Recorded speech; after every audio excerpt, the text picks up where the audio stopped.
wabarakatuh. Selamat sore, salam sejahtera untuk kita semua. Pertama-tama, saya atas nama Badan Kejuruan Teknik Fisika Persatuan Insinyur Indonesia mengucapkan terima kasih pada Profesor Indro Wicaksono dari Jacobs University, Germany, yang sudah bersedia untuk menjadi narasumber pada acara webinar Badan Kejuruan Teknik Fisika pada sore hari ini. Terima kasih juga kepada Pak Paul Wijaya yang sudah bersedia untuk menyampaikan safety moment pada acara sore hari ini. Terima kasih juga kepada ibu-ibu dan bapak-bapak sekalian yang sudah bergabung pada acara knowledge sharing Badan Kejuruan Teknik Fisika PI sore hari ini, Rabu 24 Maret 2021. Seperti biasa, sebelum acara pokok kita mulai, kita awali dengan safety moment yang akan disampaikan oleh Pak Paul Wijaya. Waktu kami persilahkan Pak Paul Wijaya. Terima kasih. Terima kasih Pak Edi. Saya coba share screen-nya.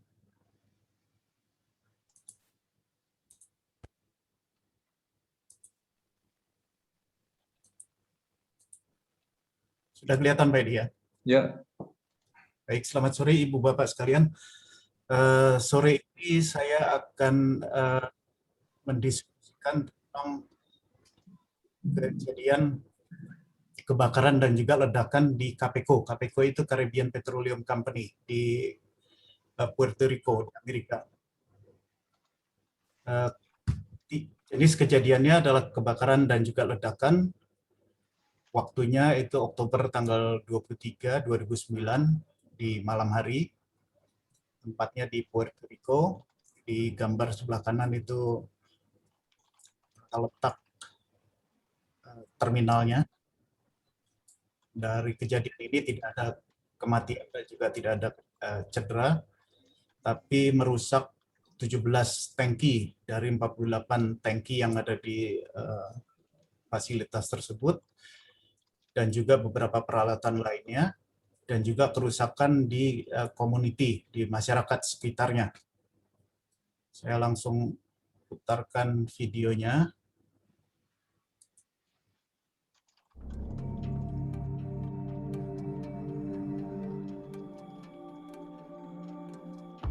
On Wednesday, October 21st, 2009, Caribbean Petroleum Corporation, or CAPECO, began a routine transfer of more than 10 million gallons of unleaded gasoline from a tanker vessel docked 2.5 miles from the facility. The only storage tank that was large enough to hold a full shipment of gasoline was already in use. As a result, CAPECO planned to distribute the gasoline among 4 smaller storage tanks. This operation would take more than 24 hours to complete. During transfer operations, one CAPECO operator was stationed at the dock, while another monitored valves controlling gasoline delivery at the terminal. By noon the next day, October 22nd, 2 of the tanks were filled with gasoline. The operators then diverted the gasoline into 2 other tanks, tanks 409 and 411. CAPECO used a simple mechanical device consisting of a float and automatic measuring tape to determine the liquid level inside the tanks. An electronic transmitter card sent the liquid level measurements to the control room, but the transmitter card on tank 409 was out of service, so operators were required to manually record the tank level readings once every hour. At 10 p.m., the night of the 22nd, as tank 411 reached maximum capacity, operators fully opened the valve to tank 409. At that time, an operator read the level of tank 409 from the side gauge and reported it to his supervisor. The supervisor estimated that tank 409 would be full at 1 a.m. But shortly before midnight, tank 409 started to overflow. Gasoline sprayed from the vents, forming a vapor cloud and a pool of liquid in the tank's containment dike. The CSB determined that a total of nearly 200,000 gallons of gasoline, the equivalent of 20 full tanker trucks, was released from the 6 vents on the tank. On a warm, windless night, the gasoline vapor cloud grew to cover an area of 107 acres. At midnight, the tank farm operator was ready to perform the hourly check of tank 409. But before reaching the tank, he noticed a strong odor of gasoline. He alerted the dock operator to shut off the flow of gasoline to the tank. The tank farm operator and another operator met the supervisor at the edge of the terminal. There they observed a white fog rising approximately 3 feet above the ground. The supervisor sent one operator to the security gate to stop anyone from entering the site. Then the supervisor and the tank farm operator drove to an elevated point away from the cloud to try to identify the source of the leak. Meanwhile, the pooled gasoline flowed through open valves in the containment dike toward the wastewater treatment area. There, the vapor reached electrical equipment, which ignited the cloud. A flash fire raced back toward the storage tanks. 7 seconds later, there was a massive explosion, registering 2.9 on the Richter scale. The time was 12:23, approximately 26 minutes after the overflow began. Soon, 17 of the facility's storage tanks were engulfed in flames.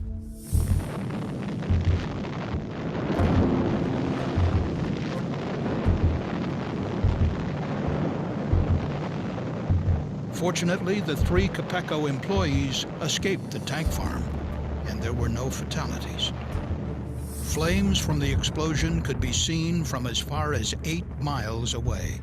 The shockwave damaged approximately 300 nearby homes and businesses. Fires continued to burn for over 2 days.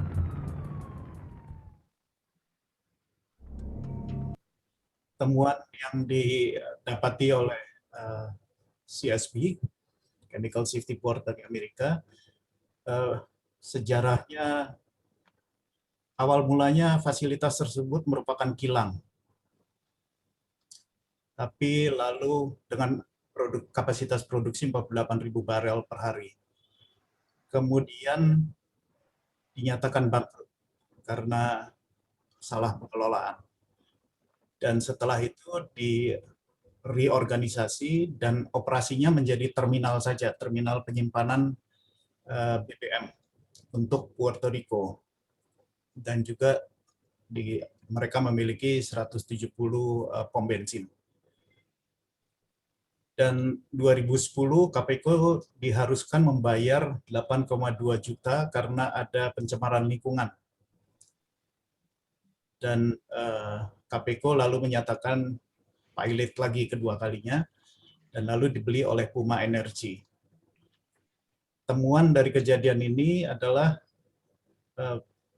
tangki, alat pengukur ketinggian di dalam tangki itu tidak berfungsi dengan baik.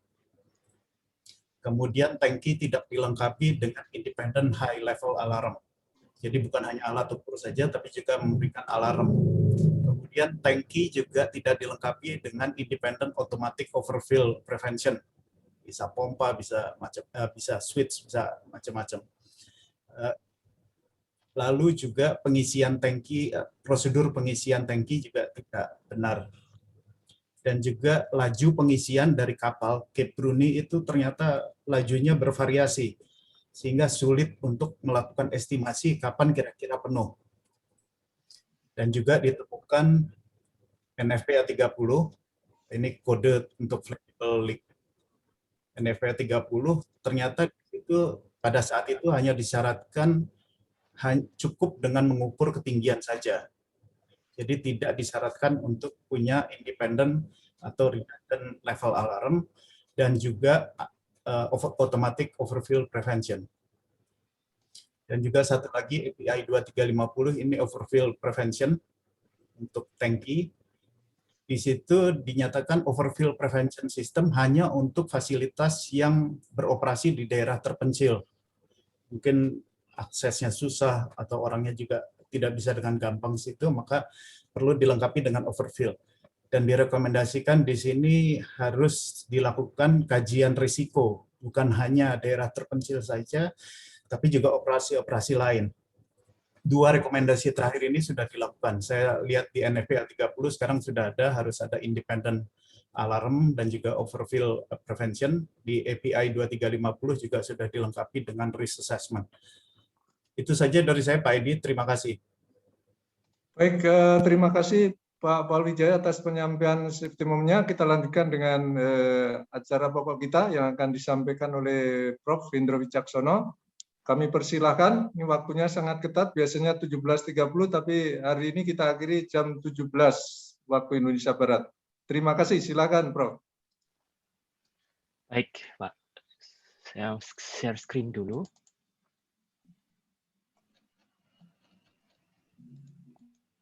Bisa lihat screen saya? Ya, sudah kelihatan. Ya. Oke.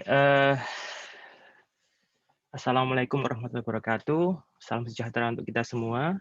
Selamat sore kepada Bapak Ibu sekalian di Indonesia dan selamat pagi kepada Bapak Ibu sekalian yang mungkin berada di Jerman.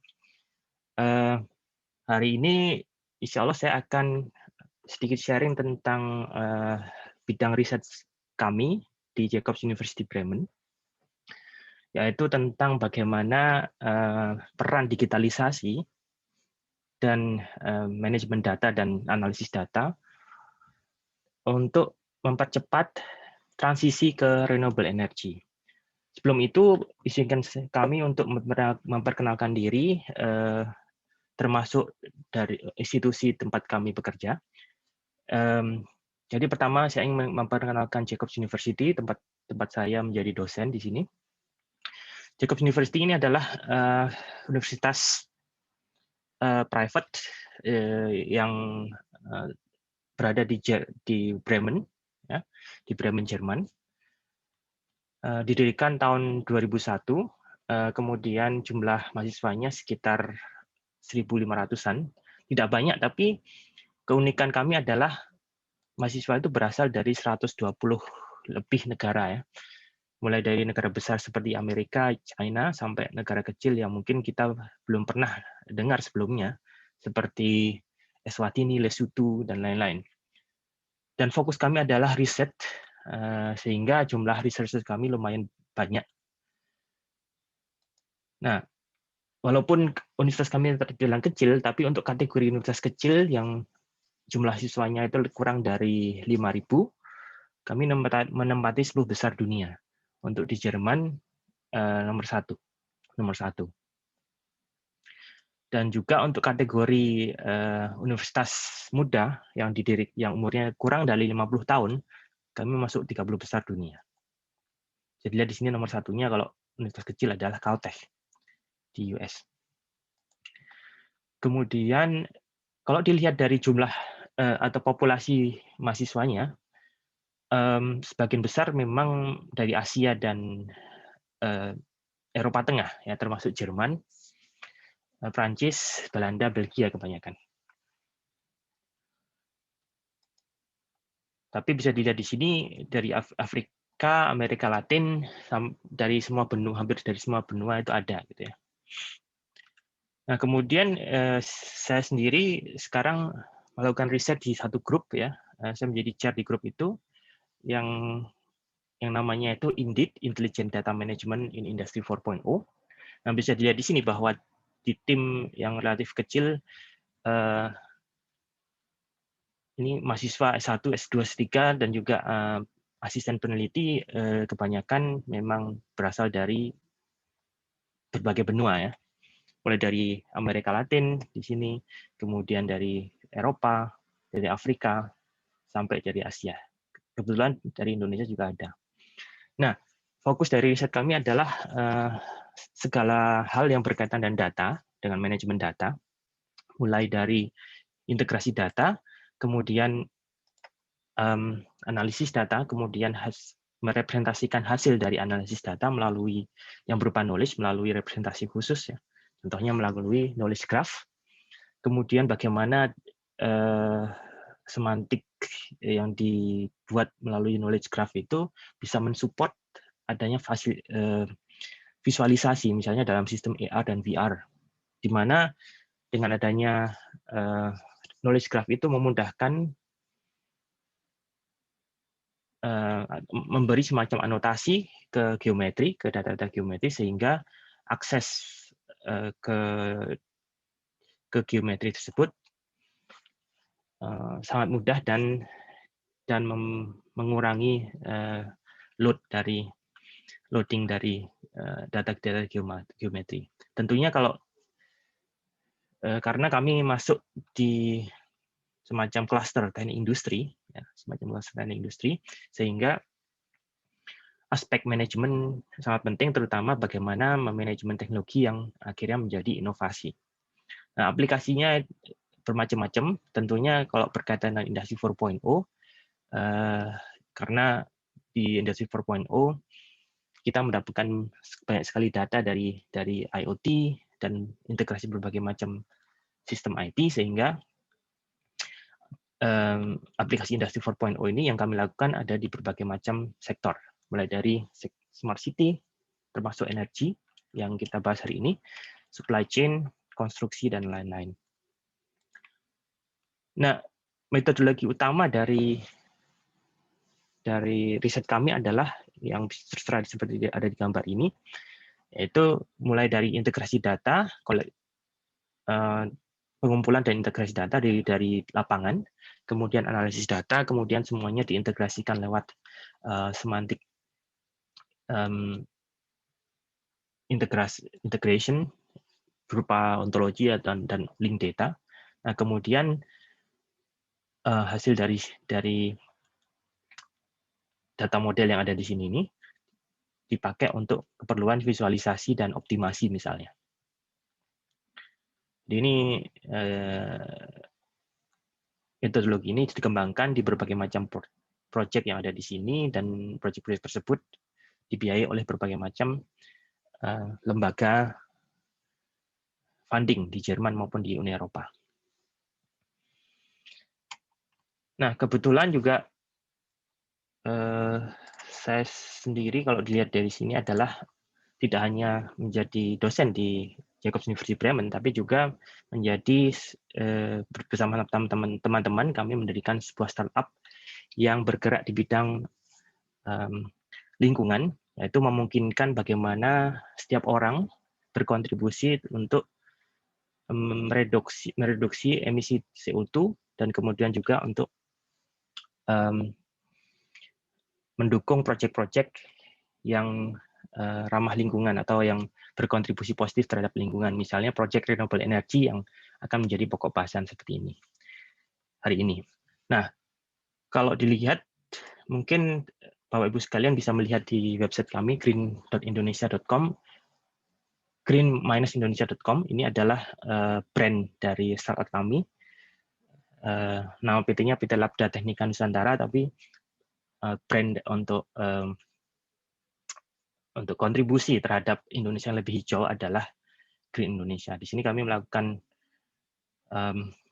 perhitungan carbon footprint untuk kegiatan bermacam-macam kegiatan, termasuk logistik, kemudian penerbangan, kemudian mendukung mitigasi untuk berkontribusi ke lingkungan dan untuk mereduksi emisi CO2 terhadap organisasi maupun enterprise misalnya.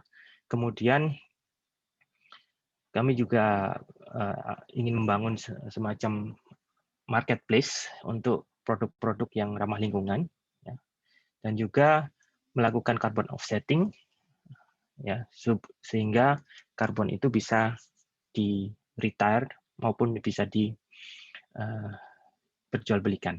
Terus kemudian kami juga mengenable kontribusi setiap orang untuk menyumbang atau berkontribusi ke proyek-proyek yang mengarah ke kontribusi positif ke lingkungan, termasuk proyek-proyek pembangunan renewable energy power plant. Oke, baik. Sekarang saya akan masuk ke materi utama hari ini, yaitu tentang bagaimana peran dari manajemen data dan analisis data untuk mempercepat transisi ke renewable energy. Bapak Ibu sekalian, kalau misalnya ada pertanyaan, silahkan saja langsung diinterupsi ya presentasi saya. Jadi silahkan kalau ada pertanyaan, tidak perlu menunggu sampai selesai presentasi. Di agenda hari ini, saya akan mengawali dengan apakah yang menjadi tantangan di transisi menuju listrik hijau atau listrik yang di-generate melalui renewable energy source. Nah, kemudian apa peran dari digitalisasi untuk mendukung transisi ke renewable energy tersebut?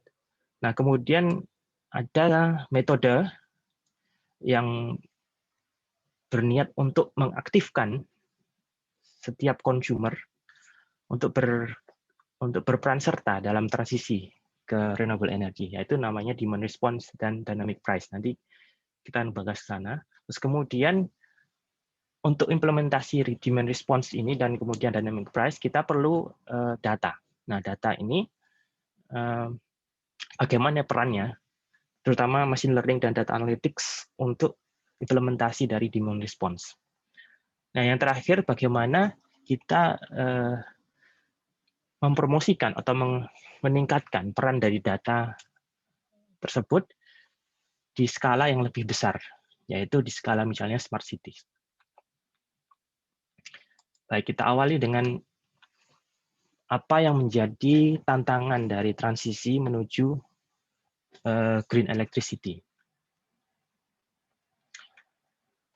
Saya sedikit berbasis di Jerman dulu karena memang mayoritas dari riset kami berdasarkan atau dibiayai oleh pemerintah Jerman dan berdasarkan dari goals dari pemerintah Jerman untuk menuju transisi energi.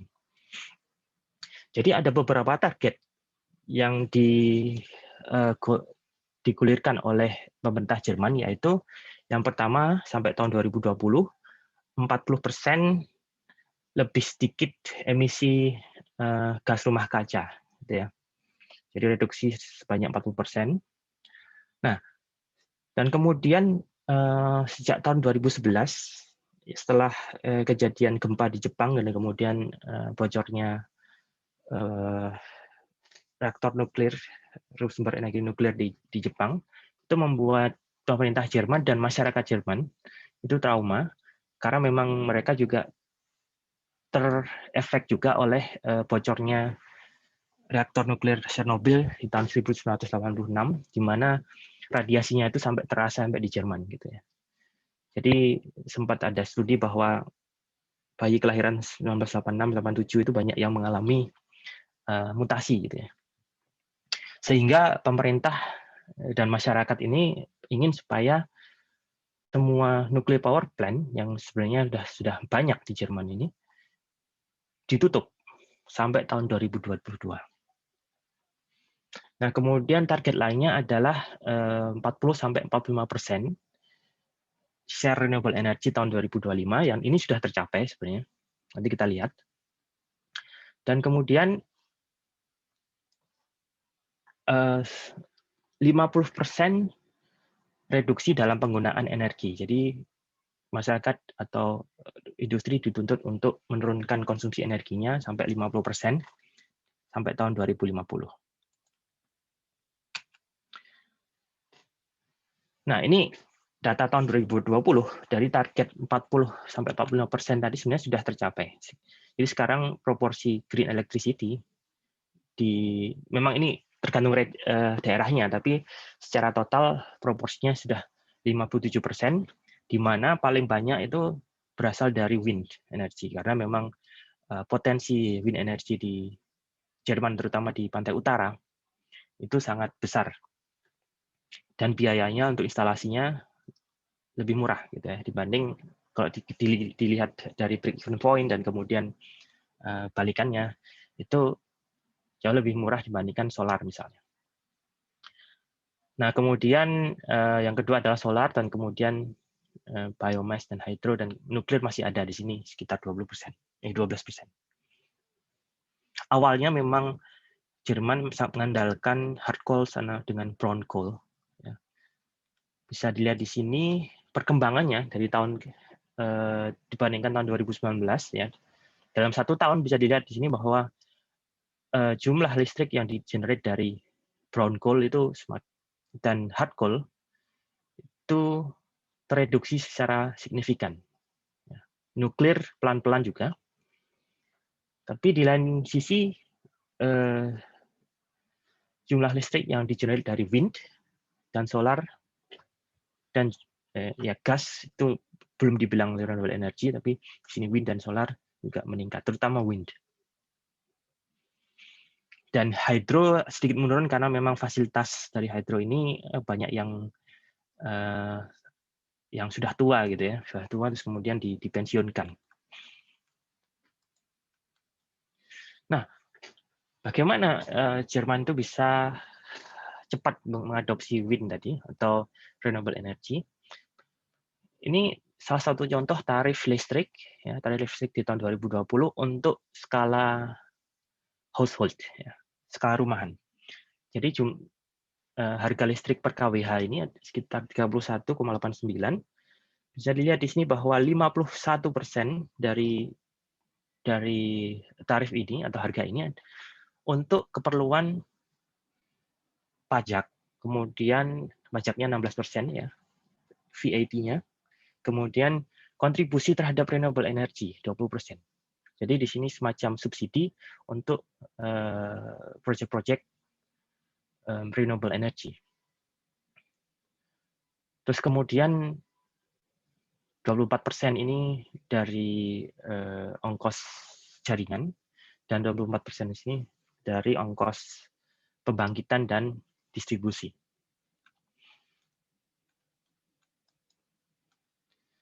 Kalau dilihat dari perkembangan harga dari tahun ke tahun sampai 2021 di sini, harganya memang naik. Tapi memang yang naik ini karena kontribusi dan pajak. Jadi kontribusi ke renewable energy. Di subsidi itu membuat harga naik, tapi manfaatnya ya jumlah generasi pembangkitan listrik dari renewable semakin meningkat drastis. Sedangkan biaya-biaya lain biaya pembangkitan malah menurun dan biaya jaringan sedikit naik tapi tidak signifikan dari kontribusi ke renewable energy. Nah, tapi ternyata tidak mudah untuk bertransisi ke arah green electricity. Karena banyak hal di sini. Yang pertama adalah keberadaan atau availability dari green electricity itu sangat tergantung dengan cuaca. Jadi kalau misalnya anginnya nggak ada, ya nggak ada listrik. Kalau anginnya atau kalau nggak ada matahari, nggak ada listrik dari solar gitu misalnya. Kemudian storage-nya juga masih mahal. Nah, yang ketiga, terutama ini spesifik untuk Jerman, bahwa distribusi dari kondisi alam yang bisa membangkitkan listrik itu tidak merata. Jadi kalau di utara, ini sangat cocok untuk diinstal wind turbine sehingga efektif untuk membangkitkan listrik. Sedangkan di selatan, justru yang banyak industri, anginnya kurang kencang sehingga tidak bisa mengenerate listrik secara efisien. Sehingga perlu adanya ya penarikan kabel dari utara ke selatan. Di utara itu lebih sepi industrinya, kecuali mungkin ada Volkswagen di utara. Mayoritas industri ada di selatan.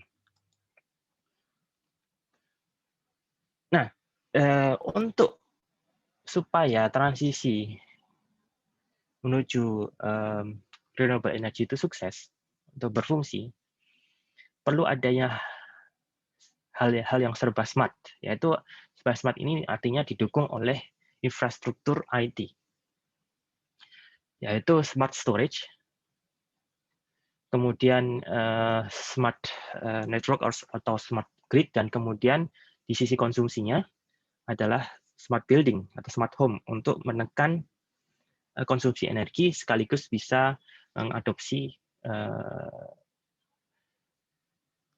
pembangkitan sendiri di skala rumah-rumah atau pabrik dan mengintegrasikannya di sistem energi lokal, itu energi di rumah tersebut.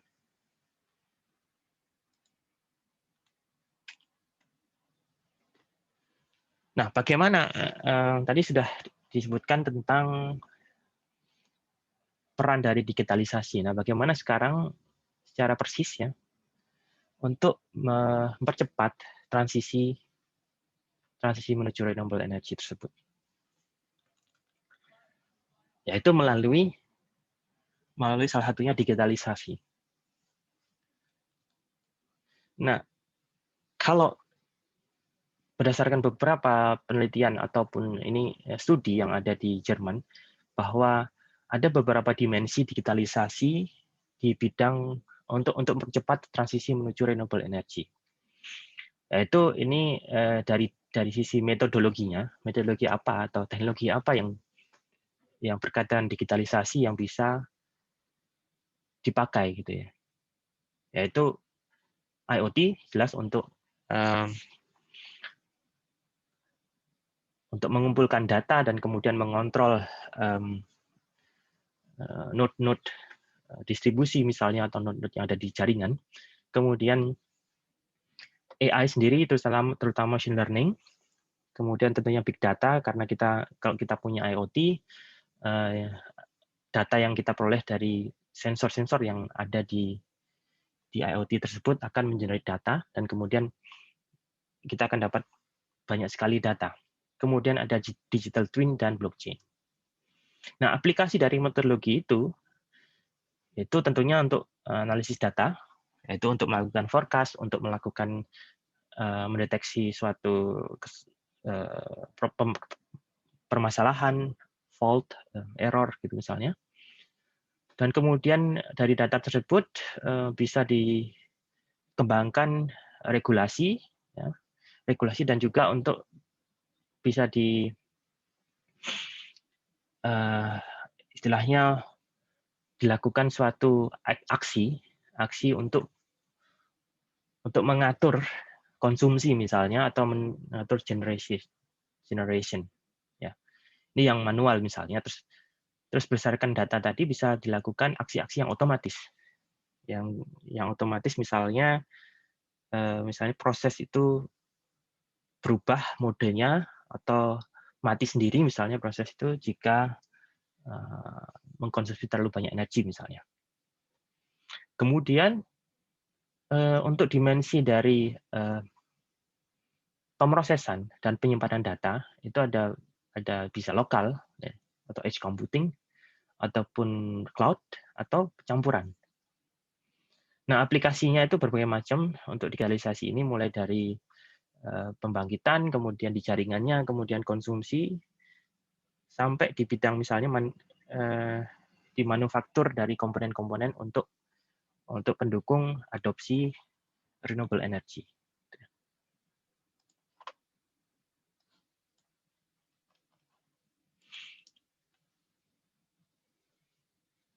Nah, ternyata digitalisasi ini tidak hanya bermanfaat untuk hanya konsumsi misalnya atau penggunaan energi di sehari-hari, ya, tapi bermanfaat untuk berbagai macam layanan di masyarakat atau berbagai macam sistem yang nanti bermanfaat buat masyarakat.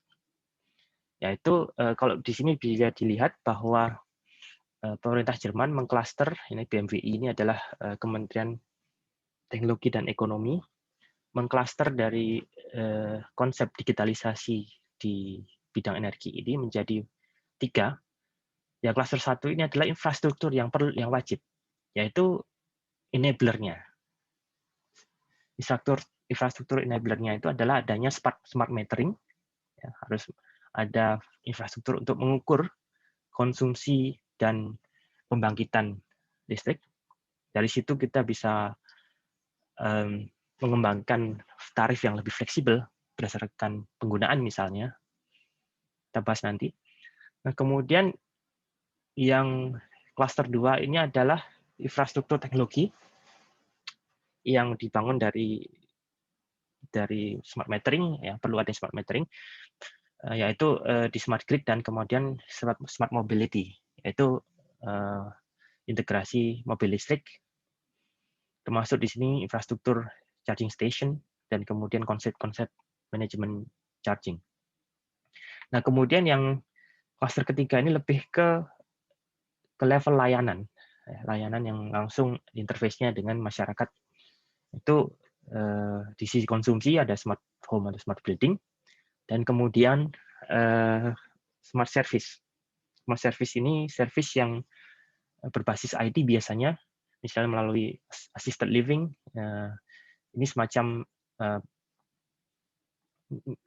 sistem decision support system seperti itu, dan asisten sistem yang otomatis memberikan rekomendasi kepada penghuni gedung misalnya untuk misalnya lebih hemat energi. Ini tentunya berbasis IT, berbasis data nanti. Nah, semuanya ini di-enabler dengan namanya SMGW ini, atau Smart Meter Gateway. Smart Meter Gateway itu yang bisa mengoneksi device-device listrik yang dari IoT tadi ke berbagai jenis layanan. Ya, layanan tadi bisa yang memakai data-data dari submetering ini atau smart metering bisa dikembangkan. Layanan-layanan itu berbasis IT bisa dikembangkan, misalnya berbasis cloud dengan koneksi melalui SMGW ini, Smart Meter Gateway. Nah, semuanya ini ada aturannya, ada standar dan aturannya. Jadi masing-masing di sini bahkan ada payung hukumnya, standarnya, ada pasal-pasalnya gitu misalnya. Jadi tidak hanya teknologi, tapi juga harus ada semacam regulasi dari pengambil kebijakan untuk bagaimana supaya teknologi yang ada di cluster-cluster ini bisa berfungsi dengan secara baik gitu ya, sesuai dengan apa yang ditujukan. Nah, ini sedikit bagaimana bentuk smart meter. Smart meter ini contohnya dari produknya Discover 5G ini, terus ini dari Devolo misalnya. Nah, smart meter ini memungkinkan pengukuran penggunaan energi dari berbagai level, mulai dari level serumah, ya, segedung total, sampai submetering di level ruangan ataupun bahkan level appliance atau level mesin misalnya kalau di pabrik. Nah, biasanya arsitekturnya seperti ini, bahwa di smart metering ini biasanya bisa juga ini smart meter gateway ini. Smart meter gateway ini terkoneksi dengan LMN. Ini local metering network. Jadi pengukuran misalnya listrik, gas dan lain-lain itu bisa, dan air bisa terkoneksi melalui smart meter gateway ini. Dan kemudian jaringan rumahan atau jaringan lokal gedung, home area network, itu bisa dikoneksikan. Misalnya nanti kita bisa mengontrol heating system, bisa mengontrol fotovoltaik misalnya, mengontrol pompa panas misalnya. Nah, kemudian bisa terkoneksi dengan wide area network, ini terkoneksi dengan service-service yang ingin memakai data-data yang diambil dari sini misalnya. Nah, biasanya smart meter itu harus ada software-nya. Ada namanya Energy Management System yang kemudian biasanya diinstal di sini, gitu ya. Ini semacam misalnya bisa ini berbasis Linux kalau nggak salah. Nah, OpenApp ini salah satu energy management yang sering dipakai di Jerman adalah OpenEMS, ya, Open Energy Management System. Ini bisa mengkoneksi berbagai hal. Ini prinsipnya IoT, ya. Mengkoneksi storage, kemudian mengkoneksi ke charging station, ke pembangkitan, ke jaringan, dan ke konsumsi appliance yang ada di rumah gitu misalnya. Nah, ini bisa dilihat contohnya beberapa hal yang bisa diambil datanya dari IMS ini. Konsumsi, data dari grid, produksi atau generation, itu pembangkitan, storage-nya bisa juga dilihat, kemudian bisa dilihat trennya juga. Data dikumpulkan, kemudian divisualisasi seperti ini misalnya. Jadi kita tahu perkembangan dari berbagai macam variabel yang ada di sini. Nah, sekarang kalau infrastrukturnya sudah ada, misalnya tadi dengan menggunakan smart meter, dan dikoneksi dengan IMS misalnya, atau dengan systemware, dengan adanya digitalisasi. Nah, sekarang bagaimana kita bisa membuat masyarakat itu ikut dalam rangka untuk transisi ke penggunaan renewable energy. Nah, ini yang kita bahas adalah demand response dan dynamic price yang di sini memang berkaitan satu sama lain. Nah, demand response sendiri adalah bagaimana kita bisa mengubah penggunaan listrik di sisi customer, yang customer itu berubah dari konsumsi normalnya sebagai respons dari harga yang berubah. Jadi kalau harganya mahal, jadi masyarakat akan cenderung untuk hemat listrik dan tidak memakai listrik. Tapi kalau murah, mungkin masyarakat akan cenderung untuk memakai listrik itu. Makanya nanti ada dynamic price di mana harga itu bisa dimain-mainkan berdasarkan keberadaan renewable energy gitu ya. Kemudian bisa melalui insentif. Insentif ini bisa diberikan kepada pengguna yang penggunaan listriknya rendah misalnya. Kemudian ada istilah demand side management. Kalau demand response ini fokusnya adalah bagaimana mengubah konsumsinya. Kalau demand side management ini adalah bagaimana mengubah konsumsinya, tapi juga mempertimbangkan kondisi jaringan. Jadi tujuannya adalah optimasi total jaringan lah. Jadi optimasi energy balance-nya.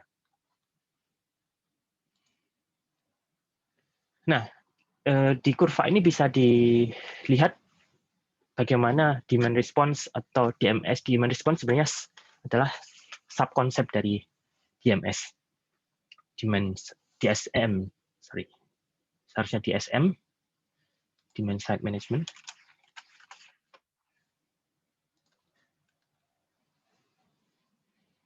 So, taruh aja yang ini, yang biru adalah konsumsi energi di masyarakat misalnya. Nah, terus yang kuning ini adalah keberadaan listrik renewable atau keberadaan green electricity. Nah, demand response ini atau DSM juga tujuannya adalah bagaimana konsumsi ini digeser dari merah ke hijau sehingga konsumsinya ada di waktu di mana keberadaan renewable energy-nya banyak. Nah, jadi tujuan demand response itu adalah bagaimana mengubah pattern konsumsinya, yang peak-nya itu misalnya dari jam 7 ini ke jam 12. Nah, menurut studi yang dilakukan oleh EU, European Union, bahwa dengan adanya demand response ini bisa mengurangi listrik load sebanyak 160 gigawatt sampai tahun 2030 dan sampai bisa mereduksi cost untuk pembangkitan sampai 50 miliar euro.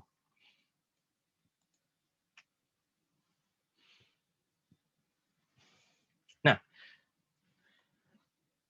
dengan demand response ini hubungan antara penyedia listrik dengan pengguna listrik ini sedikit berubah atau bergeser gitu ya. Yang sekarang Ini biasanya pembangkit ini yang melihat konsumsinya di masyarakat itu berapa, terus kemudian baru membangun power plant atau menyediakan listrik sesuai dengan kebutuhannya. Jadi di sini dibilang pembangkitan itu di-drive oleh konsumsi. Nah, dengan adanya demand response, ini terbalik. Bahwa konsumsi itu di-drive dari pembangkitan. Jadi pembangkitan dari sisi misalnya PLN-nya ini mengontrol konsumsi masyarakat gitu ya. Dengan konsep demand response.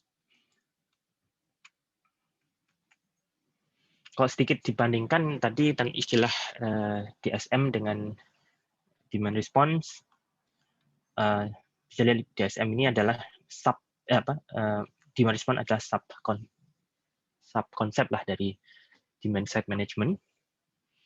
Kalau demand response biasanya fokusnya ke listrik, kalau demand side management di semua jenis energi, termasuk gas misalnya, atau heat.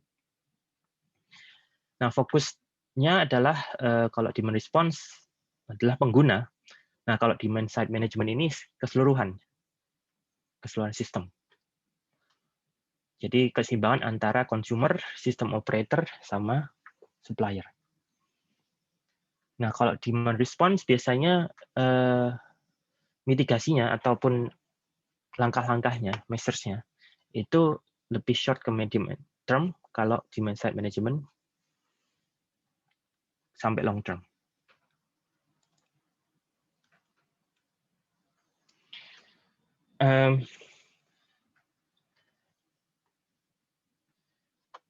Ini contohnya bahwa tentang yang dimaksud dengan automated demand response. Macam konsumsi normalnya gitu ya, konsumsi normal di masyarakat gitu. Nah, kemudian karena kondisi tertentu ya, kondisi tertentu di sini misalnya cuacanya jelek misalnya di sini. Terus dilihat bahwa jadi si penyedia energi itu pengen bahwa masyarakat ini atau pengguna ini menurunkan konsumsi energinya di waktu ini gitu misalnya. Karena keterbatasan pembangkitan misalnya. Nah, dia memberi si penyedia energi ini, penyedia listrik ini mengirimkan sinyal melalui smart meter tadi, smart meter gateway tadi, sinyal bahwa harganya naik misalnya. Harganya untuk beberapa jam ke depan naik. Gitu. Sehingga masyarakat nanti akan berbondong-bondong untuk menghindari kegiatan-kegiatan yang mengkonsumsi banyak energi di sini. Sehingga konsumsi energinya semuanya turun seperti ini. Tentunya ini feedback loop ya, feedback. Jadi hasil dari penurunan energi tadi datanya diambil lagi, terus kemudian dikirim balik ya ke generator atau ke penyedia listrik. Ya, jadi adanya komunikasi data antara penyedia dan pengguna listrik.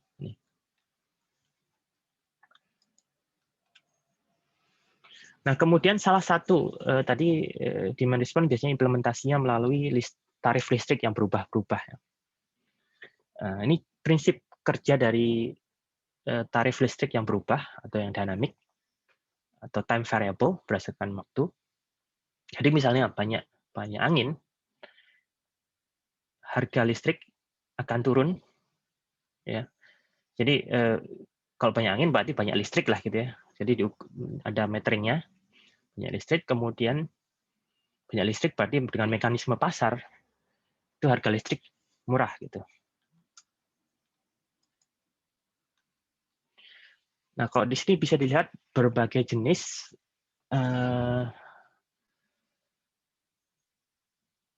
cara ngitung harga listrik secara yang tentunya di sini fokusnya dynamic ya.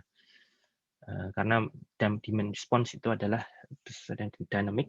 Jadi idealnya adalah dengan mempunyai RTP ini, real time pricing. Jadi harga listrik itu berubah setiap jam, bahkan setiap 15 menit. Sekarang infrastrukturnya itu sudah disiapkan untuk supaya signal itu bisa dikirim setiap 15 menit, sehingga artinya tadi signal yang ada di sini itu dikirim setiap 15 menit, sehingga kemungkinan besar juga bahwa listrik itu akan berubah harganya setiap 15 menit.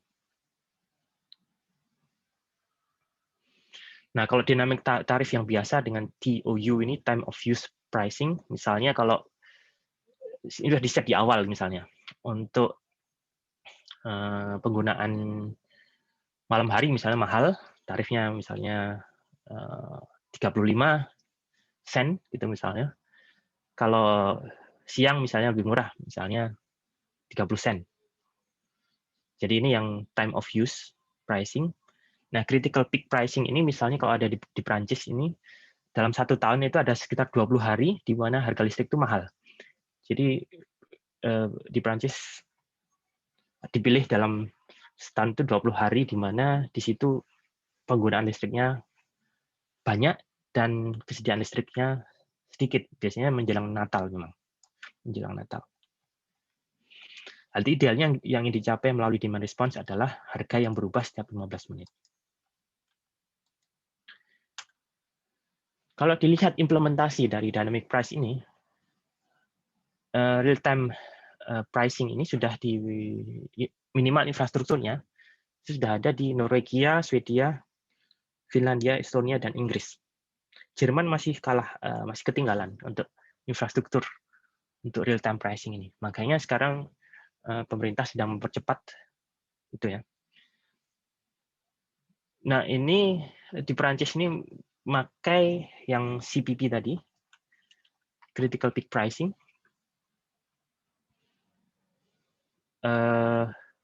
Di mana ada 3 blok ya dalam setahun kalau nggak salah ini. 2 blok masing-masing 3 hari dalam setahun. Ada yang bilang 20 hari. Jadi ada blok tertentu dalam setahun di mana listriknya itu mahal gitu. Nah, ini bisa dilihat pemetaannya, Jepang nggak terlihat tertinggal di sini. Kalau di sini lihat dari frekuensi waktunya, di mana listrik itu harga listrik itu berlaku atau berubah gitu juga.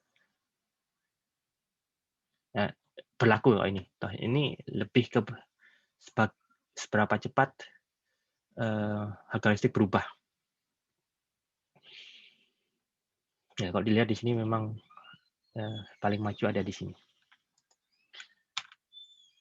Nah, kemudian tentunya untuk household itu sangat bermanfaat.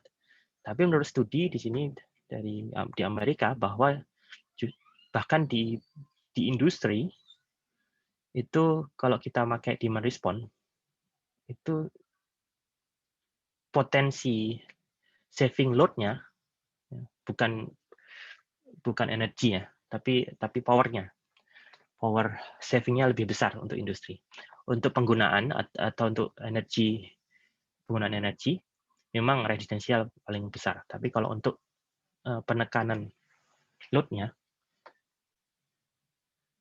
dayanya itu potensi di industri lebih besar ya, untuk diterapkan demand response tadi.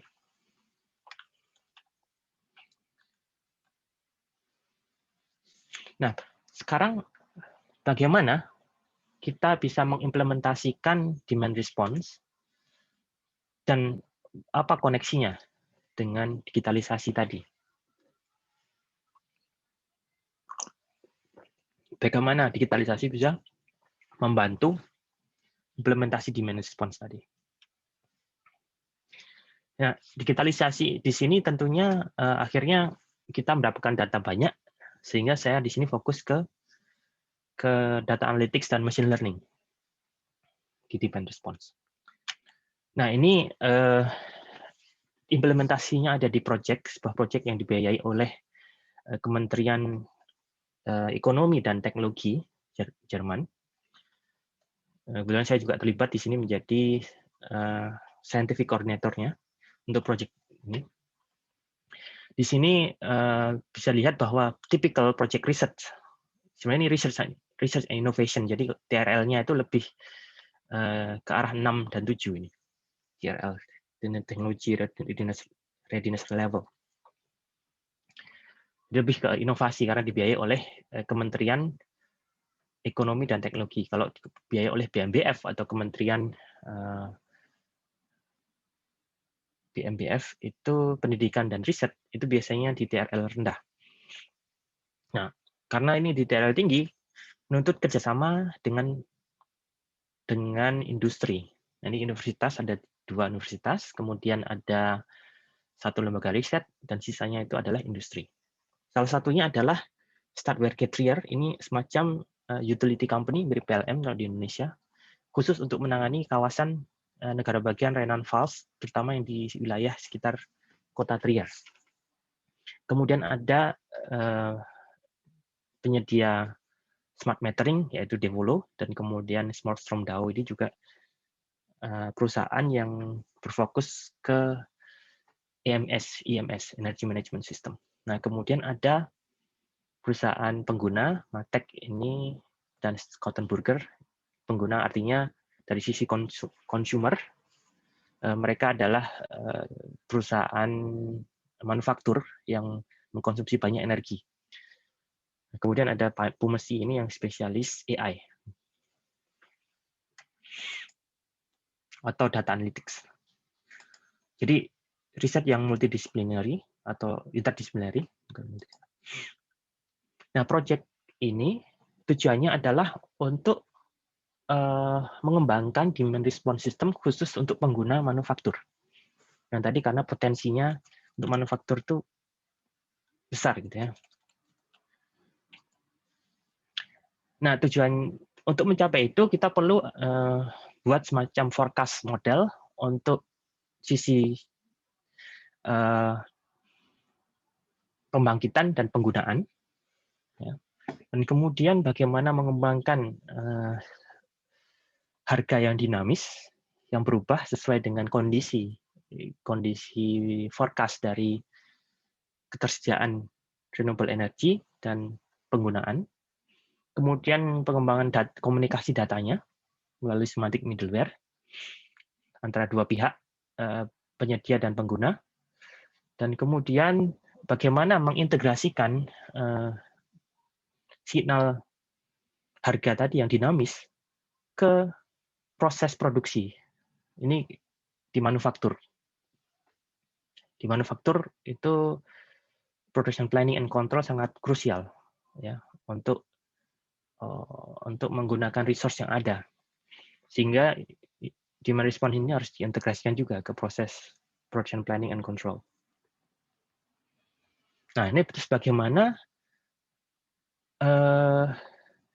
mentransfer hasil dari mitigasi, hasil dari perubahan behavior penggunaan itu ke arah balik ke arah penyedia energi. Dan kemudian bisnis apa yang atau konsep-konsep demand response baru misalnya, insentif dan lain-lain misalnya, itu bisa diimplementasikan berdasarkan dari feedback tadi.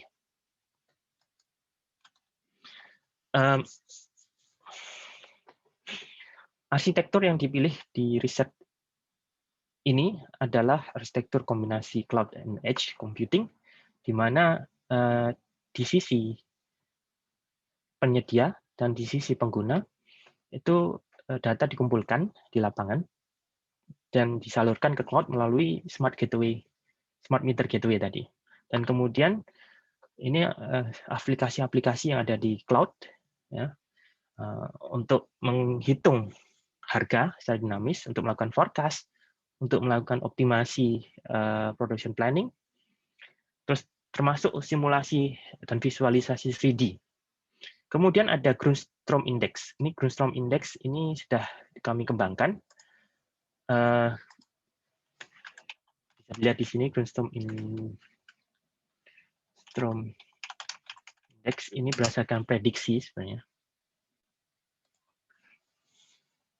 Misalnya di kota kami Bremen, kita bisa melakukan forecast. Kira-kira beberapa hari ke depan itu bagaimana ketersediaan renewable energy di sini, di Bremen. Ini misalnya hari ini tanggal 24, ini ada jam 11, ini ketersediaan energinya sekitar sekian persen, di atas 50%. Nah, untuk besok, ini kondisinya nggak bagus, jelek. Jadi kemungkinan besar besok mendung misalnya, atau anginnya akan lemah gitu ya. Nah, kemudian oh ya ini salah, ini nanti malam nih. Ini malam terus pagi ya. Karena malam ya, jadi ya nggak ada matahari ya. Terus kemudian di sini kalau besok mungkin agak mendung, tidak sebagus hari ini. Jadi kuning bukan hijau. Terus kemudian ini nggak, ya lebih rendah lagi, mungkin mendung juga, mendung lebih tebal gitu ya. Nah, terus kemudian ini malam, dan ini bagus lagi nanti puncaknya di tanggal 26 sampai 71%.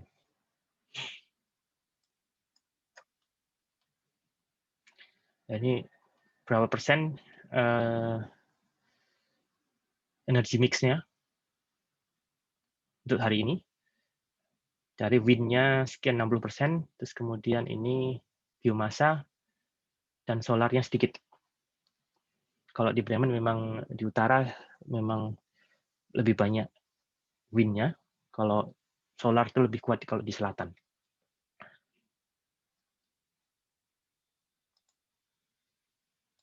Nah, itu Grundstorm Index itu ada di sini.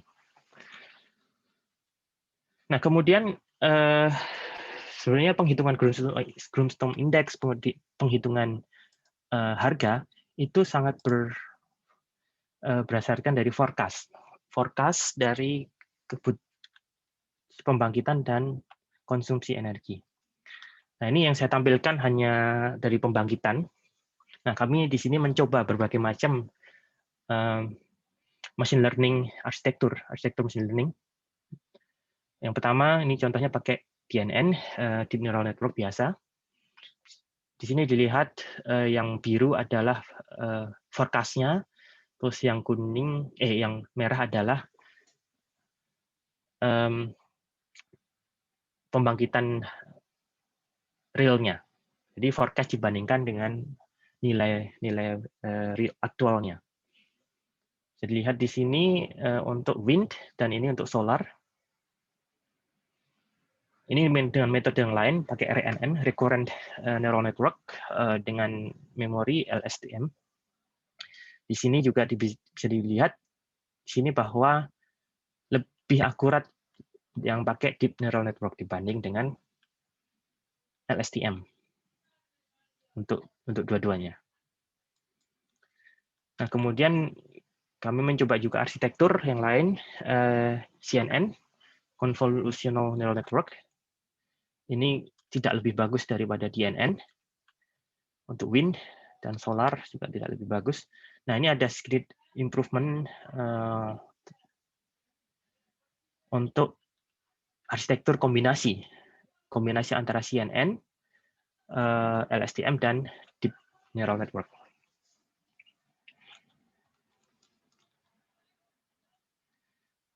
Nah, ini bisa dilihat dari errornya, akurasi modelnya.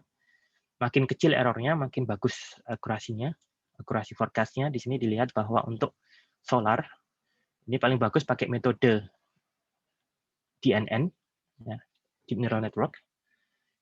Terus untuk wind, paling bagus memang menggunakan hybrid, ya, kombinasi antara CNN, STM, dan DNN. Memang ketika kami sampai ke arsitektur ini, banyak melakukan eksperimen dan agak susah memang untuk memprediksi listrik yang digenerate dari angin, karena memang angin itu tidak seperti matahari yang dilihat dari intensitas cahayanya langsung direlasikan ke jumlah energi yang dibangkitkan. Kalau wind ini sangat tergantung macam-macam, parameternya macam-macam. Terus kemudian juga kalau dia itu tidak mengenerate energi, bahkan dia itu mengkonsumsi energi. Jadi ada aspek negatif generation, pembangkitan negatif. Nah, jadi lebih challenging untuk melakukan forecast pembangkitan listrik. Untuk konsumsi saya tidak bisa ditampilkan hasilnya karena masih butuh data lagi untuk forecast konsumsinya. Ini hanya sekedar menunjukkan bahwa data analytics machine learning itu sangat bermanfaat untuk transisi menuju ke renewable energy. Nah, kemudian tadi untuk skala pembangkitan saja gitu ya. Misalnya tadi untuk wind park tertentu ataupun solar park tertentu gitu ya. Nah, sekarang bagaimana data tadi bisa dimanfaatkan untuk skala yang lebih luas? Bagaimana caranya? Nah, ini saya ingin sharing tentang smart city yang pernah saya kerjakan. Smart energy system yang merupakan bagian dari smart city. Nah, ini sebenarnya proyek lama, mungkin ini sekitar 5-6 tahun lalu, di mana kami membangun smart energy systems untuk 3 kota di Uni Eropa. Waktu itu Inggris masih Uni Eropa, yaitu di kota Cambridge, bekerja sama dengan Universitas Cambridge. Sebenarnya yang apa istilahnya, pemerintah kota Cambridge ini sekaligus pengelola Universitas Cambridge. Nah, kemudian kota Sheffield di Spanyol, dan kemudian kota kecil di selatan Italia namanya Lisanello. Dan seperti layaknya juga di Jerman, bahwa proyek riset di Uni Eropa pun adalah kerjasama antara universitas, swasta, dan juga lembaga riset non-universitas. Lembaga riset non-universitas misalnya di sini IAT di Malaga, Spanyol, kemudian juga CETMA ini di Italia. Ini semacam mungkin kalau di Indonesia BPPT-nya gitu, BPPT-nya Spanyol dan Italia. Nah, proyek ini namanya DARIT. Nah, yang dibangun dalam proyek DARIT ini adalah platform smart energy. Nah, apa yang dimaksud dengan platform smart energy ini adalah platform data sebenarnya, platform data yang memfasilitasi warga, kemudian pemerintah, dan juga industri untuk bersama-sama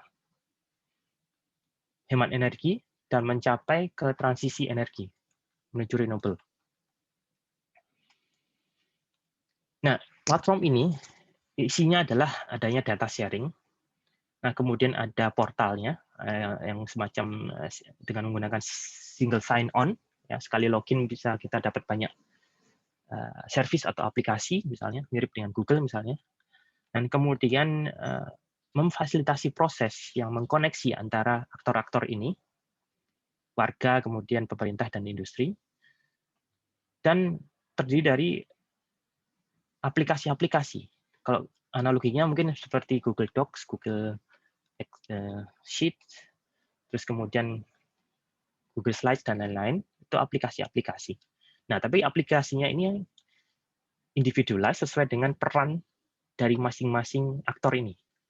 Jadi aplikasi yang dipunyai oleh citizen itu berbeda dengan aplikasi yang dipunyai oleh pemerintah, sesuai dengan role-nya masing-masing. Nah, yang dimaksud dengan continuous data flow tadi dalam satu platform, jadi adanya continuous process. Ini data ini dipakai pertama sekedar untuk sebagai memberikan informasi, dan kemudian dipakai untuk melakukan simulasi. Jadi simulasi ini mencoba melakukan eksperimen. Kemudian dipakai untuk menderive action, melakukan aksi. Jadi ini ada aplikasi-aplikasi di platform DARIT tadi, yang perannya sekedar memberikan informasi, misalnya untuk monitoring, melihat trending, untuk menghitung-hitung misalnya menghitung konsumsi rata-rata dan lain-lain. Kemudian ada yang sifatnya itu simulasi. RIS simulasi ini Renewable Energy Source Introduction Simulation. Ini simulasi untuk bagaimana kalau misalnya suatu gedung itu diinstal misalnya solar panel. Break even point-nya kapan gitu misalnya. Atau return of investment-nya kapan misalnya. Terus jumlah listrik yang di-generate itu berapa misalnya. Terus CO2 emission yang berkurang itu baru berapa. Nah, kemudian ada simulasi untuk membuat masyarakat itu aware bagaimana performansi konsumsi listrik mereka dibandingkan dengan orang-orang yang atau citizen yang mirip profilnya. Nah, kemudian bisa menghitung tarif untuk penyedia listrik. Nah, kemudian bisa mensimulasikan performance dari energi untuk gedung baru misalnya, gedung-gedung baru. Nah, kemudian untuk aksi itu demand management dan marketplace misalnya berdasarkan dari simulasi performance gedung baru misalnya perlu misalnya heating system yang khusus. Itu nanti bisa dikonekkan dengan marketplace untuk heating system misalnya. Nah, semua ini berdasarkan konsep data management sebenarnya. Jadi data yang dipakai itu berasal dari berbagai sumber, dari sensor, ya, kemudian dari CAD gedung, misalnya gedung baru tadi untuk mensimulasikan kebutuhan energi dan kemudian performansi energinya untuk gedung baru. Itu ada CAD-nya biasanya, terus kemudian disimulasikan menggunakan energi plus misalnya. Dan kita bisa dapat konsumsi untuk heating-nya, konsumsi energi total, dan kemudian geodata dan kemudian data dari renewable energy, berbagai macam data. Kemudian kita membuat semacam microservice untuk setiap data ini supaya nanti bisa dipakai oleh aplikasi yang tadi itu. Nah, kemudian data microservice ini dikoneksi secara semantik melalui knowledge graph. Jadi sehingga misalnya aplikasi A ini butuh data tertentu, butuh data sensor dan geodata saja gitu misalnya. Nah, tinggal kontak ke knowledge graph-nya, terus knowledge graph-nya melakukan routing ke microservice yang dibutuhkan. Gitu. Nah, kemudian ini beberapa contoh screenshot dari aplikasi ya, dari aplikasi yang ada di sini. Ini untuk monitoring di kota Sheffield misalnya ini penggunaan atau konsumsi energi, dan kemudian ini performansi energi untuk gedung tertentu misalnya. Nah, ini awareness tool ini bagaimana performansi penggunaan energi satu ini yang biru ini misalnya satu warga dibandingkan dengan penggunaan energi warga lain yang mirip profilnya. Ini bisa dilihat di sini lebih rendah, jadi tersenyum ini dia. Kemudian ini simulasi untuk misalnya menginstal solar panel, kemudian install wind misalnya, ini contohnya misal solar panel, terus kemudian supply energinya bakal berapa, emisinya berapa, investmentnya seperti apa, terus kemudian ini untuk menghitung tarif, dan ini marketplace-nya. Nah, ini semuanya bisa seperti ini kalau kita punya data. Mungkin sekian dulu mungkin dari saya. Jika ada kontak-kontak lebih lanjut, kerjasama maupun pertanyaan bisa dialamatkan di email ataupun di media sosial lain. Di sini Bapak Ibu sekalian bisa melihat media sosial dari Green Indonesia atau PT Labda Teknika Nusantara. Baik, saya kembalikan ke Pak Edi. Baik, terima kasih Mas Profesor Hendro ini atas paparan yang luar biasa, banyak sekali informasinya.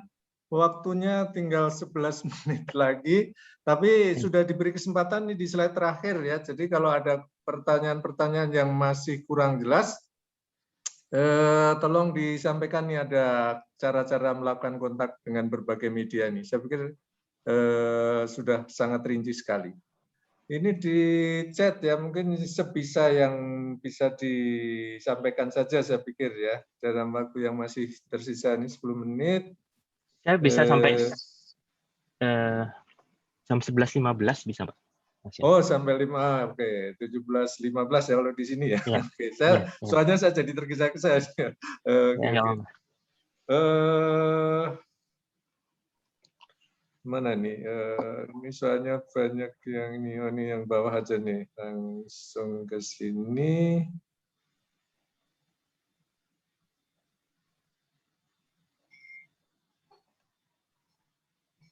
Ini yang ini panjang-panjang, ini dari Pak Bani Permans ya. Ini UZ, ini dari UZ. Kondisi kelistrikan di Indonesia berbeda dengan di Jerman. Indonesia Archipelago, grid listrik terpecah, ada banyak mini mikro isolated grid. Di Jerman terintegrasi satu grid. Frekuensi listrik di ujung satu dan ujung lain sama, maka transisi energi bisa berjalan mulus di sana. Indonesia tentu akan sangat sulit, target energi mix 23% di 2025 saja sulit tercapai. Digitalisasi tidak sama sematisasi. Digitalisasi langkah awal sebelum sematisasi. Sematisasi langkah tepat. Semakin banyak penetrasi variabel renewable energy ke grid, semakin perlu smart control di grid. Kunci dari smart grid adalah kemampuan konektivitas dan komunikasi digital, tapi juga kemampuan melakukan prediksi. Nah, mengingat kondisi grid di Indonesia, bagaimana transisi energi di Indonesia bisa terjadi dengan lancar dengan mengadopsi smart grid? Apakah lesson yang bisa diambil dari kasus-kasus di Jerman supaya bisa benar-benar diterapkan di Indonesia? Dynamic electricity price tidak bisa diterapkan di Indonesia karena tarif listrik heavily regulated. Thanks. Ini tadi ada 2 pertanyaan ya, Prof. Iya. Yang pertama tadi tentang Ini transisi. bagaimana transisi energi di Indonesia bisa terjadi dengan lancar dengan mengadopsi smart grid. Nah, ini apa? Mungkin lesson di Jerman ini tentang smart grid seperti apa. Kemudian juga lesson dari yang bisa diambil dari kasus-kasus di Jerman supaya bisa benar-benar diterapkan di Indonesia. Ya, sebenarnya smart grid itu implementasi smart grid itu semakin mudah kalau bentuknya semakin desentral sebenarnya.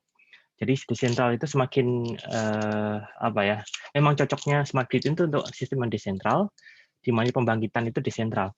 Nah, tentunya kalau di Indonesia dengan kondisi geografisnya itu memang tantangan tersendiri, tapi memang implementasinya harus per pulau lah. Karena pulau ini bisa diartikan sebagai pulau secara literal ataupun pulau misalnya di Kalimantan misalnya karena tidak bisa koneksi yang barat dengan timur misalnya, yang barat sendiri timur sendiri misalnya gitu. Sebuah studi dari mahasiswa saya waktu itu bekerja sama dengan UGM kebetulan itu memsimulasikan bagaimana sistem energi mix yang paling bagus diterapkan melihat potensi di Nusa Tenggara Timur misalnya. Itu publikasinya bisa dilihat di Elsevier. Ya. Nah, itu di Nusa Tenggara Timur itu masih memungkinkan adanya penarikan kabel di situ. Dengan simulasi yang dilakukan itu dibandingkan apakah desentral untuk masing-masing pulau atau di pulau tertentu saja misalnya Timor, Sumba dan Flores misalnya, atau completely desentral di setiap pulau ataupun satu dengan penarikan kabel gitu ya. Nah, itu sempat disimulasikan dan memang visibility-nya perlu kajian simulasi secara eksperimen dan simulasi menurut saya. Jadi kalau di Indonesia memang perlu disimulasikan sebelum kita melangkah ya. Memang di Jerman biasanya kondisi di Jerman itu memang kebijakan-kebijakan dan kemudian planning untuk infrastruktur itu sangat berbasis dari fakta. Nah, fakta ini karena untuk nyoba langsung ya, untuk eksperimen langsung di dunia nyata itu sangat mahal, akhirnya dilakukan simulasi. Nah, menurut saya sih untuk mengaccelerate adopsi desentralisasi dan kemudian smart grid di Indonesia, perlu adanya pertama kesiapan infrastruktur, dalam arti itu bisa paralel ya, infrastruktur yang tadi adalah digitalisasi, terus yang kedua juga adanya simulasi. Perlu ada simulasi untuk penempatan, misalnya pembangkitnya ada di mana, terus networknya seperti apa gitu. Nah, itu mungkin seperti itu. Kemudian dynamic price. Kalau dynamic price tidak bisa diterapkan di Indonesia karena ini tarif listrik ini Ya. Sudah diatur ya ini ya, sangat ini. Ya benar. Berikutnya. Jadi memang ya, oke, kalau ada komentar silakan. Ya, untuk dynamic price ini memang pemerintah sudah melakukan sinergi dengan berbagai pihak ya, melalui payung ini ya, dari kementerian, bahwa teknologi-teknologi ini dengan adanya flexible tarif dari dynamic price,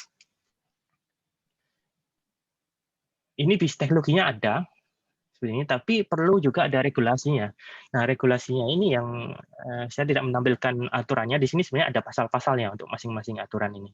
Untuk masing-masing klaster ini ada aturannya. Jadi kalau di Jerman memang regulasi ini biasanya diambil melalui sistem yang bottom up.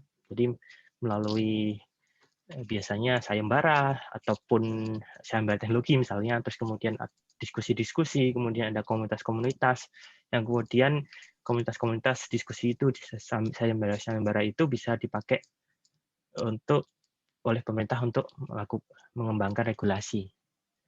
Nah, regulasi di Jerman banyak sekali memang, sampai detail itu biasanya. Sampai ke arah cara melakukan metering pun ada regulasinya gitu.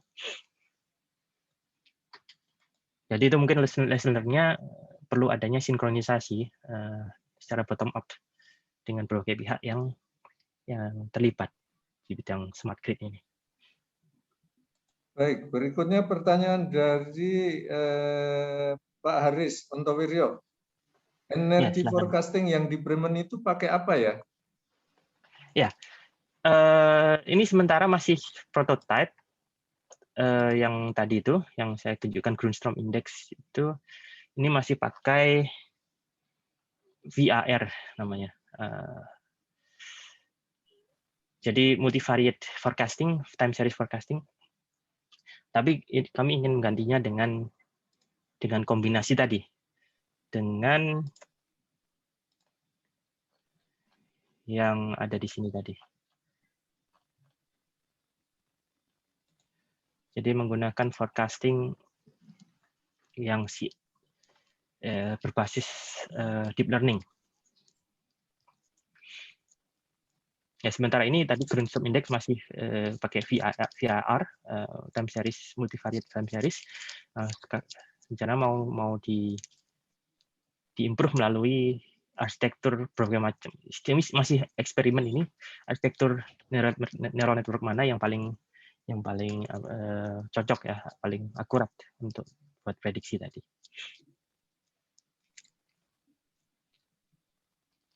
Baik, berikutnya pertanyaan dari Pak Jerry Sevianto. Izin bertanya, data apa saja yang digunakan untuk forecasting? Metode apa yang digunakan untuk pre-processing? Misalkan di sini Pearson, maximal information coefficient, wavelet, dan seterusnya. Ya. Jadi kalau untuk wind, saya mungkin bisa lihat ya sebentar di datanya langsung. Ada beberapa variabel itu. Coba saya buka sebentar.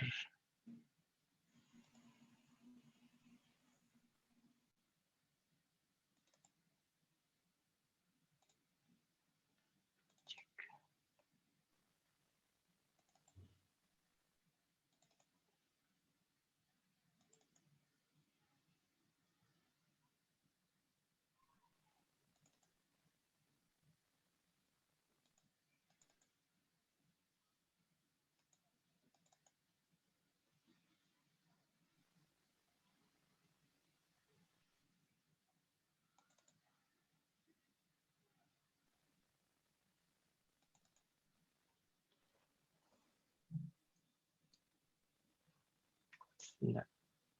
Masih loading.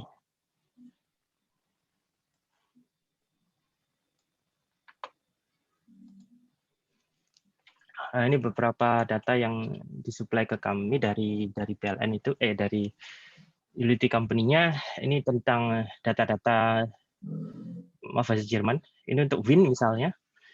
Ini kita lihat posisi geografisnya, terus kemudian data-data teknik dari turbinnya, tinggi hubnya, terus kemudian diameter rotornya, terus kemudian ada data-data cuaca, misalnya wind speed, kemudian arah angin, kemudian temperatur, dan kemudian ya tentunya powernya yang dipakai. Kalau untuk solar itu lebih simple sebenarnya. Ini tadi ini solar, ini ada spesifikasi teknisnya. Nah, kemudian ada radiasi global dan temperatur.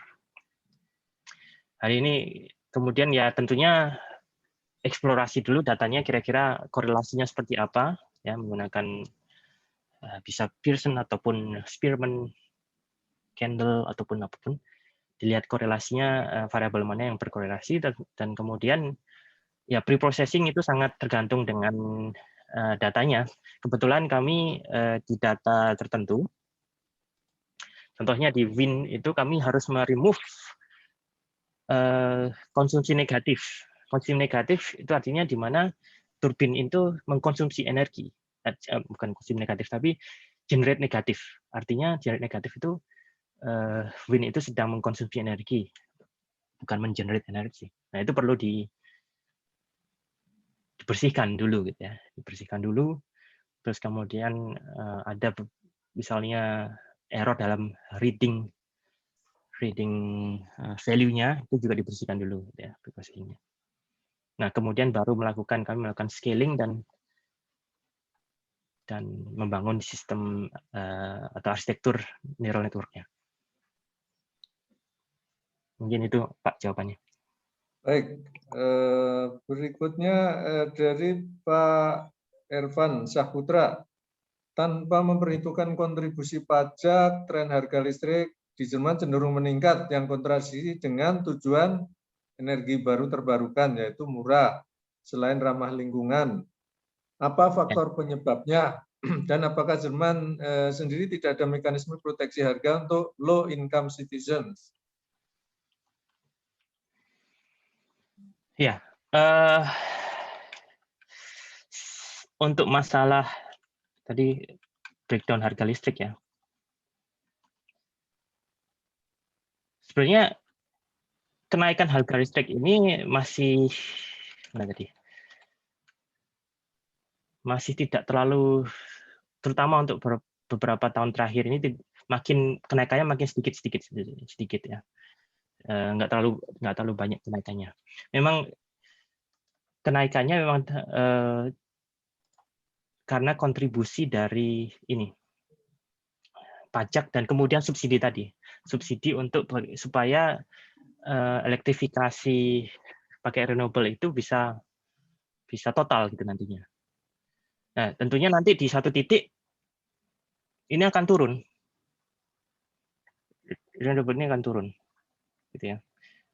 Faktor kontribusinya akan turun, sehingga nanti harga listrik di satu titik akan lebih murah, gitu ya. Untuk proteksi terhadap kaum ekonomi lemah gitu ya di Jerman, ini bukan di sisi subsidi listrik ataupun langsung di subsidi listriknya ya, tapi di sektor lain. Itu misalnya ekonomi lemah, kalau misalnya mereka dapat tunjangan perumahan. Nah, perumahan itu termasuk tunjangan untuk sewa rumah dan kemudian juga membayar listrik kalau nggak salah. Jadi termasuk membayar utility, air, listrik dan lain-lain itu disupport lewat tunjangan rumah ini. Terus kemudian tunjangan rumah ini berbagai macam bentuknya. Ada yang bentuknya ini semacam license. Jadi kalau misalnya orang punya ekonomi lemah lah gitu ya, itu mendapatkan semacam license atau kartu khusus lah gitu ya, right khusus lah, hak khusus untuk menikmati perumahan yang murah gitu. Perumahan murah ini mungkin harganya setengahnya dari perumahan yang sewa yang harga rumah yang umum gitu ya. Nah, untuk menikmati fasilitas rumah yang murah itu tidak semua orang bisa, hanya orang yang punya izin tadi itu, punya kartu tadi itu bisa pakai itu. Dan ini datanya sudah data keluarga mana yang berhak untuk menikmati izin itu, mempunyai izin itu sudah didata oleh pemerintah, itu pemerintah kota biasanya. Ya, jadi subsidinya atau bantuannya untuk ekonomi lemah nggak langsung di listriknya, tapi di sektor lain. Terus ada lagi kalau misalnya penggunaan listrik itu dipakai memang untuk keperluan kerja, ya misalnya kita perlu karena pekerjaan kita, gitu, kita perlu untuk pakai listrik banyak, gitu. Nah, biaya listrik itu bisa dipakai untuk mendapatkan pajak kembali. Jadi untuk keringanan pajak lah istilahnya. Jadi pengeluaran yang untuk listrik itu, yang untuk pekerjaan itu kita bisa mendapatkan balikannya, jadi dari kantor pajak. Gitu. Baik, berikutnya tadi ada komentar dari Pak Ali Musyawat, tapi tidak ada pertanyaan, hanya komentar saja, mungkin Ya, kita lewati silakan. saja. Kemudian dari Pak Bayu Sukmanto, dalam proyek yang dipresentasikan oleh Prof. Hendro Wicaksono, sistem keamanan cyber security-nya menggunakan sistem seperti apa ya? Terima kasih banyak, Prof. Iya. Sebenarnya itu tidak diadres oleh project list-nya sendiri. Kami memanfaatkan teknologi yang sudah ada, gitu ya. Sudah ada itu ya menggunakan TLS SSL untuk komunikasi cybernya yang di sini ya tadi itu. Tentunya di sini itu pakai standar security yang biasa saja gitu ya, yang umum lah gitu, yang terbukti itu sudah dianggap aman gitu. Kemudian tentunya untuk yang ini untuk komunikasi datanya menggunakan secure layer TLS SSL.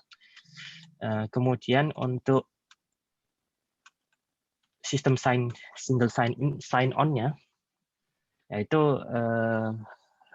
kita pakai itu waktu yang mengerjakan partner kami yang ada dari Spanyol, menggunakan solusi keamanan yang ada gitu dengan sertifikat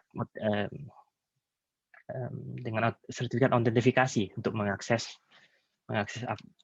data yang banyak itu. Kemudian dicek di autentifikasinya itu apakah si user yang bersangkutan itu punya hak akses di data tertentu atau tidak gitu misalnya.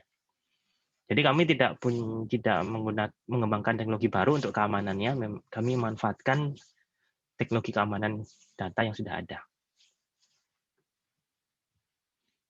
Gitu, Mila.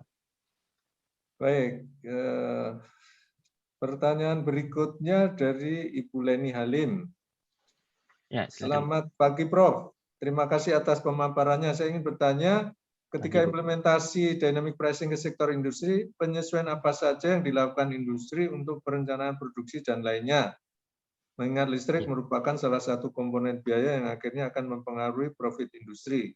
Terima kasih, Prof. Ya.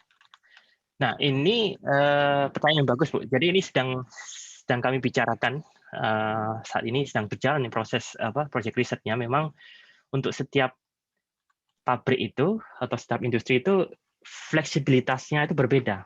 Fleksibilitas dalam arti ini langkah apa yang bisa diubah atau kegiatan produksi apa yang bisa diubah itu berbeda untuk setiap company. Ada yang memungkinkan menggeser waktu produksinya, misalnya jadwalnya digeser ke waktu yang harganya murah gitu misalnya. Atau ada yang melakukan outsource juga gitu misalnya. Outsource karena lebih murah gitu misalnya. Kebanyakan memang yang langsung itu adalah menggeser jadwal. Jadi jadwal itu diupdate, jadwal produksi itu diupdate setiap hari bahkan. Jadi ada tergantung perusahaannya, ada yang melakukan planningnya mingguan, ada yang harian, ada yang bulanan. Nah, tapi dengan adanya dynamic price ini sebenarnya kita paling bagus itu kalau perusahaan itu bisa fleksibel, bisa ngubah planningnya itu setiap hari gitu ya. Setiap hari itu diubah. Makanya forecast-nya itu harus one day ahead. Jadi harganya itu harus ditentukan sehari sebelumnya. Tapi dengan resolusi setiap 15 menit untuk hari. Misalnya kita harus sudah tahu dulu harga listrik untuk besok mulai jam 00 sampai jam 24.00 gitu ya. Hari ini gitu. Sehingga untuk besok itu kita bisa merencanakan produksinya seperti apa. Jadi fleksibilitas di produksi itu mungkin tidak se-fleksibel di household, makanya itu perlu adanya kesepakatan antara providernya atau kontrak gitu ya, providernya dengan manufakturnya. Sinyal harganya itu mau dikirimnya one day ahead, two days ahead atau 1 week ahead gitu ya, supaya si manufakturnya itu bisa melakukan penjadwalan yang sesuai gitu ya. Nah, tentunya hasil pengubahan jadwal tadi itu harus direkam. Terus kemudian konsumsi akibat dari pengubahan jadwal tadi itu harus dikirimkan balik ke providernya. Jadi memang changing yang ada di production planning di setiap perusahaan itu sangat berbeda sesuai dengan kebijakan perusahaan masing-masing dan kebutuhan masing-masing gitu. Ada yang mungkin produksi itu yang nggak bisa memang dijadwalkan harian gitu, harus mingguan ataupun harus bulanan gitu. Nah, untuk yang manufaktur yang nggak fleksibel ya agak susah untuk mendapatkan profit dari sistem yang dynamic tarif ini. Gitu. Nah, ini memang sekarang lagi isu yang hangat di sini untuk manufaktur karena fleksibilitas masing-masing perusahaan itu berbeda, sehingga kami address di project riset ini sebenarnya. Ini sedang berjalan sampai tahun 2000, proyeknya sampai tahun 2023. Jadi masih ada waktu untuk memikirkan bagaimana kira-kira nanti alternatif yang bisa dilakukan oleh manufaktur untuk meningkatkan fleksibilitas mereka untuk ikut serta dalam transisi ini. Begitu. Baik, satu lagi Prof. Tadi waktu di pembukaan disebutkan nih kalau ada kerjasama yang bisa diciptakan gitu ya. Nah itu bentuknya seperti apa ya? Misalkan apakah mahasiswa magang dari Indonesia bisa juga pergi ke Jerman, atau ini kan sistemnya online gitu ya, digital. Ini kan dalam dunia digital kita kolaborasi tidak tergantung tempat. Bisa juga joint riset atau mungkin juga beberapa waktu yang lalu sebenarnya ada beberapa mahasiswa Jerman yang suka datang ke tempat saya nih, kalau misalkan mempromosikan, nah gitu kan, kampus kami itu juga bisa juga ya, kan kadang-kadang di Jerman kan juga perlu internship yang mungkin harus pergi dari Jerman gitu ya. Terima kasih Prof. Ya, yang paling gampang itu kerjasama itu sifatnya yang riset, karena kalau di Jerman otoritas tertinggi untuk riset itu adalah profesor masing-masing gitu ya, dosen masing-masing lah gitu ya. Jadi itu tidak tergantung orang lain, gitu ya. Jadi riset bersama ataupun magang itu tergantung dananya. Kalau misalnya pakai dana sendiri, memang jelas itu welcome sekali kami, gitu. Terus jadi yang tidak harus ngambil course gitu ya, itu bisa penelitian, magang ataupun tesis misalnya gitu, semacam itu. Nah kemudian atau S3 itu sangat mungkin sekali. Nah kalau ada kaitan dengan course itu agak susah karena gini, supaya mata kuliah itu bisa diakui setara dengan, kalau di Jerman, ya, setara dengan Jerman. Jadi misalnya pendidikan di Indonesia itu supaya setara dengan Jerman, itu agak susah pengakuannya. Jadi misalnya nanti mau transfer kredit gitu ya, itu kalau sama negara EU itu bisa gampang gitu ya, tapi kalau dengan Indonesia itu agak susah. Jadi course yang misalnya diambil di sini atau sebaliknya diambil di Indonesia itu agak susah nantinya diakui di sini gitu. Tentunya sebenarnya tergantung juga sinkronisasi kurikulumnya, apakah benar-benar sama atau berbeda gitu. Ada kemungkinan misalnya mahasiswa Jerman itu bisa melakukan broad semester 6 bulan gitu di Indonesia mungkin. Yang pernah dilakukan itu di UGM yang pernah itu. Karena kebanyakan mahasiswa Jerman yang ingin kuliah di Indonesia itu untuk broad semester itu yang ada hubungannya dengan budaya. Kalau teknologi agak susah memang menarik supaya mahasiswa Jerman itu ke Indonesia itu susah. Karena Indonesia mungkin agak sedikit tertinggal dari sisi teknologi dibanding Jerman. Tapi untuk budaya, bidang-bidang budaya itu banyak kemungkinan. Untuk renewable juga di tempat saya juga beberapa kali datang untuk renewable energy itu, Prof. Ya, riset itu Pak ya. Ya riset ya. Internship sebenarnya itu dia ya belajar tentang energi terbarukan mungkin yang spesifik di Indonesia. Ya, itu bisa sih. Seperti itu ada yang pernah saya sampaikan tadi tentang ada mahasiswa dari sini yang waktu itu mahasiswa saya yang ke Nusa Tenggara Timur untuk mengkaji sistem energi mix di Nusa Tenggara Timur, karena memang waktu itu dia punya toolsnya itu dia udah familiar, udah sering pakai simulatornya itu, terus kemudian dia pengen cari kasus yang bisa diselesaikan dengan tools itu. Nah waktu itu dia cari pulau isolated, pernah nyoba mau ke Taiwan tapi kurang pas gitu ya, terus mau ke Reunion di Afrika, itu kan termasuk wilayah Prancis tapi lokasinya di Afrika, pulau di dekat Afrika, itu juga terlalu simpel. Nah, lihat terus kemudian ada teman saya di UGM itu yang menyampaikan bahwa ada challenge ini di Maluku atau NTT. Nah, NTT lebih menarik karena jarak pulaunya tidak selebar di Maluku gitu.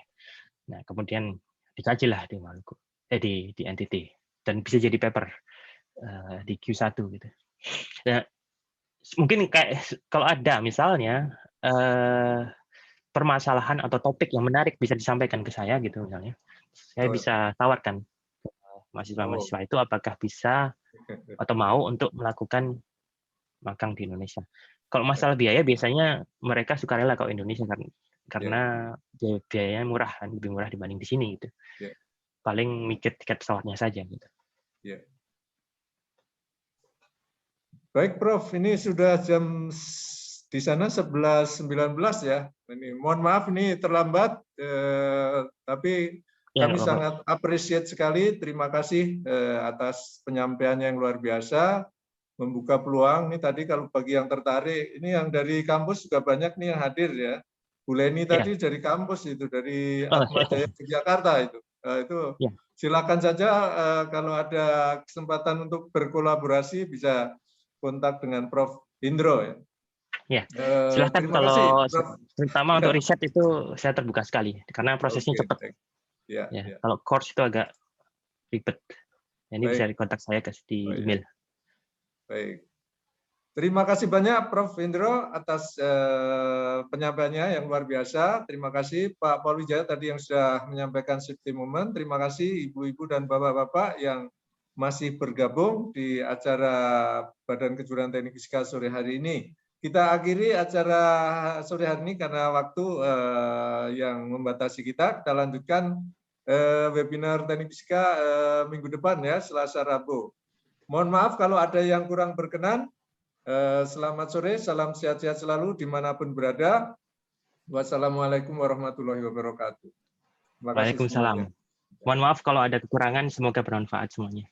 Amin, amin. Makasih, Prof. Mohon pamit ya.